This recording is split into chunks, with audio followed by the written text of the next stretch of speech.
Corolla 1300 CC गाड़ी पर है। 14-15 मॉडल गाड़ी है।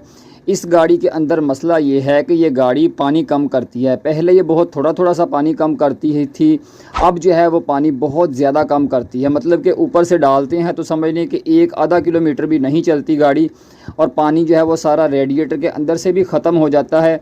और ये देखें सामने से बिल्कुल रेडिएटर खाली है, थोड़ा सा वो नीचे तय में नज़र आ रहा है। और ये वाली जो साथ बोतल है इसके अंदर से भी पानी बिल्कुल ख़त्म हो जाता है। ये हमने अभी डाला है थोड़ा बहुत इसके अंदर, हम चेक कर रहे थे। और फॉल्ट जो है वो आपको दिखा देता हूँ कि इसके अंदर क्या क्या है और इसका नुकसान क्या हो सकता है इस तरह के फ़ॉल्ट का, और कौन सी चीज़ इसके अंदर जो है वो ख़राब हो सकती है। तो पानी जैसे ही हम ऊपर से डाल रहे हैं, देखें जितना मर्ज़ी आप पानी डालते जाएँ, पानी गाड़ी के अंदर जो है वो पूरा नहीं हो रहा। कस्टमर परेशान है कि यार अब गाड़ी पानी जो है वो अंदर स्टोर नहीं रखती। पानी ये देखें नीचे सारा पानी गिर रहा है। एक इसके अंदर ये पानी की लीकेज है, पानी इसका लीक हो रहा है, गाड़ी पानी कम करती है। दूसरा जो है गाड़ी